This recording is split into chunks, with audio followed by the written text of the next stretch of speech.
नमस्कार, आप सभी लोगों का अपने यूट्यूब चैनल पर स्वागत करती हूँ। और यूपी टेट का एग्जाम अभी जो 28 नवंबर को हुआ था तो पेपर कैंसिल हो गया क्योंकि पेपर लीक हो गया था। और बड़ी दिक्कत है इससे क्योंकि समझ लीजिए कि बहुत से छात्र बहुत परेशान हुए। बहुत से छात्र ऐसे थे जो दूसरी जगह से आए थे और उन्हें काफी दिक्कतों का सामना करना, लेकिन उन छात्रों के लिए बहुत ही अच्छा हुआ जिनकी तैयारी अच्छी से नहीं हुई थी, क्योंकि इस समय बहुत सारे पेपर एक साथ ही रह रह के चल रहे हैं। यूजी नेट का पेपर चल रहा है और उसके अलावा एसआई का पेपर और भी काफी सारे पेपर चल रहे हैं, और बच्चों के पेपर की वजह से उनको टाइम नहीं मिला और अच्छी तरीके से तैयारी नहीं कर पाए। तो उन बच्चों के लिए बहुत अच्छा चांस है। मैं भी थोड़ा सा बिजी थी और मैं अब सोच रही हूँ कि थोड़ा सा आप लोगों की तैयारी मैं करा दूं। तो मैं आपको आज पहला प्रैक्टिस सेट है ये, और प्रैक्टिस सेट करवा देती हूँ। और दोबारा एग्जाम होगा तो काफी टफ एग्जाम होगा, क्योंकि अभी जो एग्जाम हुआ था, अभी जो उस दिन पेपर आया था, सब बता रहे थे कि बहुत आसान आसान क्वेश्चन काफी पूछे थे। तो चलिए शुरू करते हैं। वीडियो पसंद आए तो लाइक शेयर कमेंट अवश्य करिएगा। इसके बाद यूपी टेट की परीक्षा जहां तक है कि 26 दिसंबर की डेट अभी पड़ी है, और उसके बाद देखिए एलटी ग्रेड की वैकेंसी वाले आने वाली है, तो हम तैयारी करते हैं। और जिन लोगों को एलटी ग्रेड की तैयारी करनी है हिस्ट्री और सिविक्स से, वो भी चैनल को जरूर सब्सक्राइब कर लें, और बाकी टीजीटी पीजीटी के लिए कर लें, हिस्ट्री और पॉलिटिकल साइंस के लिए। तो चलिए शुरू करते हैं। और वीडियो पसंद आए तो लाइक शेयर कमेंट अवश्य करिएगा। और फर्स्ट क्वेश्चन पे चलते हैं। फर्स्ट क्वेश्चन हमारा हमारा है, और फर्स्ट भाग है ये, बाल विकास एवं शिक्षा शास्त्र। तो पहला क्वेश्चन है हमारा इसमें, शिक्षा के संदर्भ में सामाजिकरण से तात्पर्य है सामाजिक वातावरण में अनुकूलन और समायोजन। दूसरा है पॉइंट, सामाजिक मानदंडों का सदैव अनुपालन करना। और तीसरा है अपने सामाजिक मानदंड बनाना। और फोर्थ है समाज में बड़ों का सम्मान करना। तो हमारा फर्स्ट क्वेश्चन का जो राइट आंसर हो जाएगा वो हो जाएगा हमारा, सामाजिकरण से क्या तात्पर्य है। सामाजिकरण से तात्पर्य है कि सामाजिक जो वातावरण होता है सामाजिक, उसका क्या है, उसके साथ अनुकूलन करना और समायोजन करना। ठीक है। दूसरा क्वेश्चन हमारा है, निम्न में से एक प्राथमिक स्तर के शिक्षक के लिए सबसे महत्वपूर्ण गुण कौन सा है। ठीक है, शिक्षक के लिए गुण पूछा है तो बहुत इंपॉर्टेंट है कि हम शिक्षक बनने जा रहे हैं, आप शिक्षक बनने जा रहे हैं, तो हमें पता होना चाहिए। तो पहला है शिक्षक विधियों में सक्षमता और विषय का ज्ञान। विषय का ज्ञान बहुत जरूरी है। दूसरा क्या है, उच्च मानक भाषा में पढ़ाने की क्षमता होनी चाहिए, पढ़ाने की उत्सुकता होनी चाहिए, धैर्य और लगन होना चाहिए। तो सर्वाधिक इसमें पूछा है, सभी आवश्यक हैं वैसे तो, लेकिन महत्वपूर्ण गुण पूछा है। तो महत्वपूर्ण गुण हमारा जो होगा वो धैर्य और लगन होगा, क्योंकि अगर धैर्य और लगन आप में है तो समझ लीजिए ये सारी चीजें आप तभी कर पाएंगे जब आपके पास धैर्य भी है और लगन भी है उसके लिए, काम के प्रति अपने। चलिए थर्ड क्वेश्चन, नर्सरी शिक्षा कक्षा में शुरुआत करने के लिए कौन सी विषय वस्तु सबसे अच्छी है। ठीक है, मेरा प्रिय मित्र, मेरा पड़ोस, मेरा परिवार, मेरा विद्यालय। तो थीम है ये, विषय वस्तु थीम सबसे अच्छी कौन सी है नर्सरी कक्षा में शुरुआत करने के लिए। और हमारा राइट आंसर हो जाएगा इसमें 3, मेरा परिवार। क्योंकि नर्सरी कक्षा की शुरुआत के लिए क्या है, हमारा जो परिवार है, मेरा अतः मेरा परिवार, और यही इंपॉर्टेंट है, क्योंकि परिवार, नर्सरी कक्षा का बालक सबसे अधिक अपने परिवार के सदस्यों से क्या होता है, उसका घनिष्ठ संबंध होता है। फोर्थ क्वेश्चन है, जिला प्राथमिक शिक्षा कार्यक्रम किस वर्ष लागू किया गया था। और फोर्थ क्वेश्चन का हमारा राइट आंसर हो जाएगा हमारा ऑप्शन इसमें 2 है, 1993। ठीक है, जिला प्राथमिक शिक्षा कार्यक्रम कब लागू किया गया था, 1993 में। ठीक है।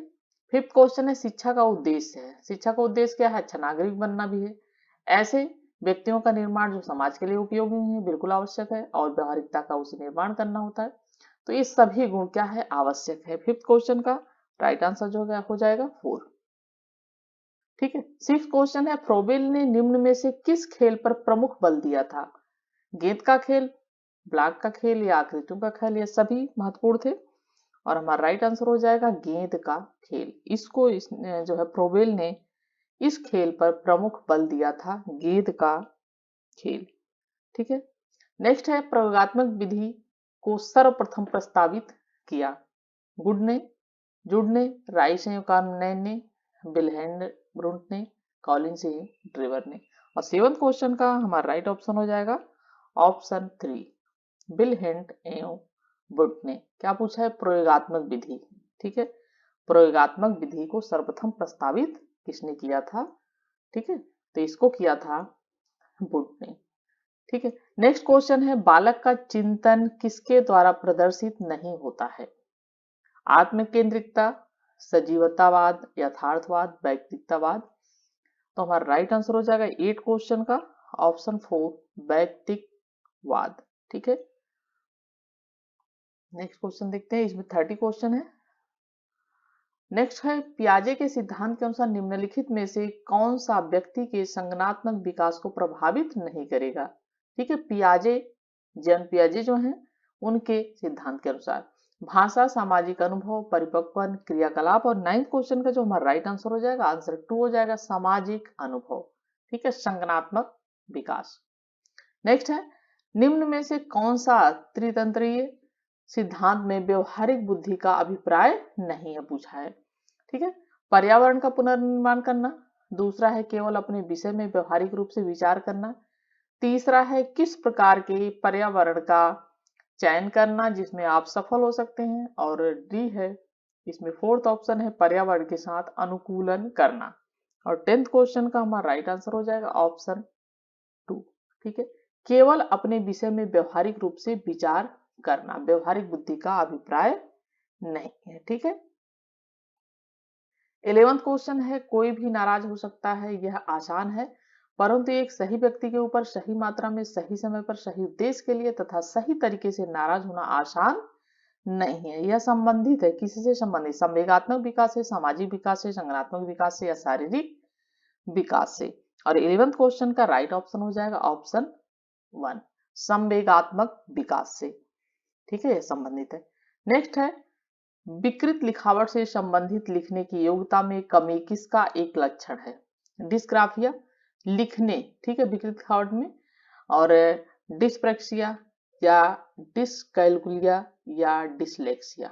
ठीक है, और हमारा 12th क्वेश्चन का हमारा राइट आंसर हो जाएगा ऑप्शन ए, ये डिस्ग्राफिया, विकृत लिखावट, यानी लिखावट विकृत तरीके से जो बच्चे लिखते हैं, तो किससे संबंधित है? वो संबंधित है डिस्ग्राफिया से। नेक्स्ट क्वेश्चन है 13 क्वेश्चन, व्यक्तित्व के संगठन का स्वरूप है सामाजिक, आर्थिक, मनोवैज्ञानिक, शारीरिक, सामाजिक, राजनीतिक, मनोवैज्ञानिक, आध्यात्मिक। और 13 क्वेश्चन का हमारा राइट आंसर हो जाएगा ऑप्शन 2 मनोवैज्ञानिक, शारीरिक। ठीक है, नेक्स्ट है, आत्म केंद्रित व्यक्ति होता है। आत्म केंद्रित व्यक्ति कौन होता है? अंतर्मुखी, बहिर्मुखी, उभयमुखी, सामाजिक, निर्भर। तो 14 क्वेश्चन का राइट आंसर क्या हो जाएगा? अंतर्मुखी। वह अपने अंदर ही अपनी चीजें अपने सोचता रहता है, ज्यादा किसी से घुल मिल नहीं पाता है। वो व्यक्ति क्या होते हैं? अपनी बातें दूसरों से कह नहीं पाते हैं, वो होते हैं अंतर्मुखी। ठीक है, तो ये होते हैं आत्म केंद्रित, यानी अपने ऊपर निर्भर रहते हैं। नेक्स्ट है, अपने ऊर्जा बल को बाहर की ओर अभिव्यक्त करने वाले व्यक्ति का किस प्रकार होता है?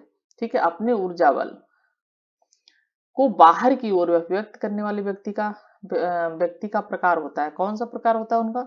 ज्ञानात्मक, कलात्मक व्यक्तित्व होता है, बहुमुखी व्यक्तित्व है, धार्मिक व्यक्तित्व होता है। तो राइट आंसर क्या हो जाएगा हमारा?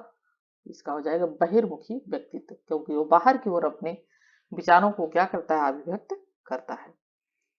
नेक्स्ट क्वेश्चन है 16 क्वेश्चन, जब बच्चे एक अवधारणा को सीखते हैं और उसका प्रयोग करते हैं तो अभ्यास उनके द्वारा की जाने वाली त्रुटियों को कम करने में मदद करता है। यह विचार है किसके द्वारा है?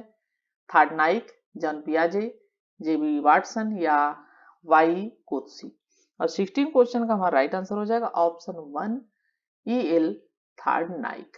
ठीक है, क्योंकि इन्होंने अभ्यास का नियम दिया, त्रुटि का नियम, ठीक है, ये और प्रभाव का नियम, ये इनके नियम है। नेक्स्ट है, निम्न में से कौन सा संवेगात्मक बुद्धि से संबंधित है? याद करना, गतिक प्रक्रमण, विचार करना, सहानुभूति देना। और 17 क्वेश्चन का हमारा जो राइट ऑप्शन हो जाएगा, ये हो जाएगा हमारा ऑप्शन 4 सहानुभूति देना, संवेगात्मक बुद्धि से संबंधित है।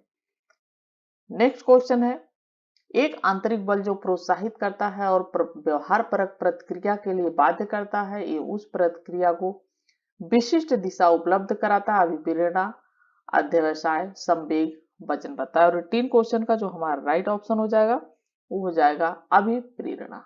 ठीक है। नेक्स्ट है, निम्न में से कौन सी शब्दावली प्राय अभिप्रेरणा के साथ अंतर बदलाव के साथ इस्तेमाल की जाती है? पुरस्कार प्रेरक, संवेग, आवश्यकता या उत्प्रेरणा। ठीक है। 19 क्वेश्चन का राइट आंसर है हमारा ऑप्शन 3 आवश्यकता। ठीक है। क्या है? प्राय अभिप्रेरणा के साथ इसका अंतर बदलाव के साथ इस्तेमाल की जाती है। जब आवश्यकता होगी तभी हम अपने अंदर बदलाव लाने की कोशिश करते हैं। नेक्स्ट है, जब शिक्षार्थियों को समूह में किसी समस्या पर चर्चा का अवसर दिया जाता है तब उनके सीखने का वक्र बेहतर होता है, स्थिर रहता है, अवनत होता है, समान रहता है। और 20 क्वेश्चन का राइट आंसर है ऑप्शन 1 बेहतर होता है। नेक्स्ट है 21 क्वेश्चन, विकास की गति एक व्यक्ति से दूसरे में भिन्न होती है किंतु यह एक नमूने का अनुगमन करती है। एड़ी से चोटी, अवस्थिति या अव्यवस्थित है, अव्यवस्थित या अप्रत्याशित यानी जिसकी आशा नहीं की जा सकती, क्रमबद्ध और व्यवस्थित, क्रमबद्ध तरीके से, क्रमवाइज। तो हमारा राइट ऑप्शन क्या हो जाएगा इसमें? 21 का ऑप्शन हो जाएगा क्रमबद्ध और व्यवस्थित तरीके से। ठीक है। विकास की गति एक व्यक्ति से दूसरे व्यक्ति से भिन्न होती है और यह एक व्यवस्थित, क्रमबद्ध एवं व्यवस्थित नमूने का अनुगमन करती है। 22 क्वेश्चन है, विकास के लिए निम्नलिखित में से कौन सा एक उचित है? ठीक है। ऑप्शन 1, विकास जन्म के साथ प्रारंभ होता है और समाप्त होता है। ठीक है। और उसके बाद है विकास सामाजिक सांस्कृतिक संदर्भ विकास में एक महत्वपूर्ण भूमिका का निर्वाह करता है। विकास सफल एकल आयामी है, विकास पृथक होता है। तो 22 का राइट ऑप्शन जो हो जाएगा हमारा, वो हो जाएगा ऑप्शन 2, क्योंकि जन्म के साथ विकास हमारा नहीं आरंभ होता है। विकास हमारा सामाजिक तरीके से उस हमारा विकास होता है, क्योंकि पैदा होने पर अगर जंगल में छोड़ दिया जाए तो आदमी क्या हो जाएगा? वह जानवर की तरह व्यवहार करेगा। इसलिए जैसे समाज में रहेंगे हमारा विकास भी वैसा ही होता है। तो इसलिए विकास अगर करना है तो जन्म से के साथ ही विकास प्रारंभ होता है, लेकिन होता कैसे है? रहन सहन के तरीकों से। तो सामाजिक सांस्कृतिक संदर्भ विकास में एक महत्वपूर्ण भूमिका का क्या करते हैं? निर्वाह करते हैं। चलिए 23 क्वेश्चन है, व्यक्तियों में एक दूसरे से भिन्नता क्यों होती है? वातावरण के प्रभाव के कारण होती है। व्यक्ति आपस में एक दूसरे से भिन्न होते हैं, हम अलग हैं, आपका व्यवहार अलग है, हर चीज अलग होती है।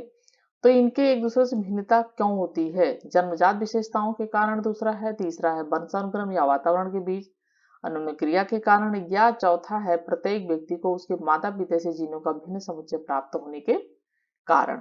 तो भिन्नता कैसे होती है? 23 का राइट ऑप्शन क्या हो जाएगा? हमारा 3 हो जाएगा। एक तो वंशानुक्रम यानी वंश में जैसे माता पिता होते हैं, दादा दादी होते हैं, उनका थोड़ा प्रभाव पड़ता है।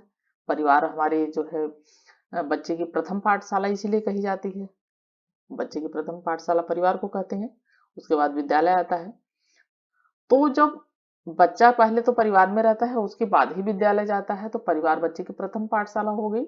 और कुछ वंशानुक्रम जैसे जीन्स होते हैं उनके अंदर उस तरीके की चीजें भी होती हैं। लेकिन वातावरण का क्या होता है कि बहुत अधिक प्रभाव पड़ता है। ठीक है। तो वातावरण बहुत अधिक महत्वपूर्ण भूमिका निभाती है। तो इसकी वजह से दोनों चीजें ही इसमें प्रभावित करती हैं, जो व्यक्ति के व्यवहार को जो है इस तरीके से परिवर्तित करती हैं, एक दूसरे से भिन्न करती हैं। 24 क्वेश्चन है, अभिप्रेरणा वर्णित होती है ज्ञानात्मक जागृति द्वारा, भावात्मक जागृति द्वारा, और एक और दो दोनों या उपरोक्त में से कोई नहीं। 24 का राइट ऑप्शन है ऑप्शन 2 भावात्मक जागृति द्वारा। ठीक है। नेक्स्ट है, चिंतन मानसिक क्रिया का पहलू है। चिंतन ज्ञानात्मक, भावात्मक, क्रियात्मक है, इनमें से कोई नहीं। 25 का राइट ऑप्शन हो जाएगा एक। चिंतन क्या है? मानसिक क्रिया है, ज्ञानात्मक। नेक्स्ट है, व्यवहारवादियों ने कहा है कि मुझे नवजात शिशु दे दो, मैं उसे डॉक्टर, वकील, चोर या जो चाहूं बना सकता हूं। ये कौन है व्यवहारवादी? फ्रीमैन, ह्यूमैन या वाटसन, हेलिंगर, किसने कहा ये? और 26 का हमारा जो राइट ऑप्शन हो जाएगा ये वाटसन की बातें हैं। वाटसन ने कहा है कि हमें अगर नवजात शिशु दे दो और हम उसे वकील बनाएंगे, डॉक्टर बनाएंगे, चोर बनाएंगे, जो चाहे हम बच्चे को बना सकते हैं, क्योंकि कहा जाता है कि बच्चे जो होते हैं वो मिट्टी के बने होते हैं, उन्हें जिस रूप में चाहे कुम्हार की तरह हम डाल सकते हैं। नेक्स्ट है 27, ध्यान आकर्षित होने में किसकी भूमिका प्रमुख होती है? ध्यान आकर्षित होने में उद्दीपन की तीव्रता, उद्दीपन की उपयोगिता या उद्दीपन की विश्वसनीयता या उद्दीपन की सक्रियता। और 27 का हमारा राइट ऑप्शन क्या हो जाएगा? ऑप्शन 1, उद्दीपन की तीव्रता। ठीक है। नेक्स्ट क्वेश्चन है, व्यवहारिक क्षमताओं में वह सापेक्ष अस्थायी परिवर्तन जो कि प्रबलित अभ्यास का परिणाम होता है उसे क्या कहते हैं? अधिगम कहते हैं, अभिप्रेरणा कहते हैं, अभिवृत्ति या अभिक्षमता। और 28 का राइट ऑप्शन हो जाएगा अधिगम। व्यवहारिक क्षमताओं में वह सापेक्ष अस्थायी परिवर्तित जो कि प्रबलित अभ्यास का परिणाम होता है उसे कहते हैं अधिगम कहते हैं। ठीक है। नेक्स्ट है, संज्ञान किस बुद्धि के विकास का हिस्सा है? ठीक है। प्रतिदर्श सिद्धांत, समूहकारक सिद्धांत, गिलफोर्ड का सिद्धांत या फ्लूइड तथा क्रिस्टलाइज्ड का सिद्धांत। नेक्स्ट है 29 का हमारा राइट ऑप्शन हो जाएगा ऑप्शन 4। ठीक है। फ्लूइड तथा क्रिस्टलाइज्ड सिद्धांत संज्ञान किस बुद्धि के सिद्धांत का हिस्सा थे? इसका सिद्धांत है। ठीक है। नेक्स्ट क्वेश्चन है 30 क्वेश्चन और लास्ट क्वेश्चन है इसका ये। तो 8 वर्ष के सुधीर की मानसिक आयु 10 वर्ष है और उसकी बुद्धि लब्धि कितनी होगी? तो इसका तरीका होता है कि पहले मानसिक आयु लिखते हैं। मानसिक आयु कितनी पूछी है इसमें? 10 वर्ष। ठीक है। तो मानसिक आयु जो है इसकी कितनी है? ये है 10। तो इसमें कर देते हैं 10/8। ठीक है। क्योंकि इसकी शारीरिक आयु 8 वर्ष है तो इसमें मानसिक, इसका जो होता है इसमें मानसिक आयु बटे शारीरिक आयु और उसमें गुणा कर देते हैं 100 का। ठीक है। तो इससे जब 100 का हम गुणा करेंगे तो इसमें हमारा आ जाता है, इसमें 100 का गुणा करेंगे आप तो आ जाएगा 125। ठीक है। इस तरीके से बुद्धि लब्धि निकाली जाती है, मानसिक आयु बटे शारीरिक आयु। ठीक है। तो इसमें राइट ऑप्शन क्या हो जाएगा हमारा? ऑप्शन 4 हो जाएगा 125 इसका आंसर। ठीक है। तो चलिए आज की वीडियो यहीं तक और नेक्स्ट हिंदी की कराऊंगी। 30 क्वेश्चन उसमें भी होंगे और उसके बाद पर्यावरण के। वीडियो पसंद आए तो लाइक शेयर कमेंट अवश्य करिएगा। Thank you for watching video.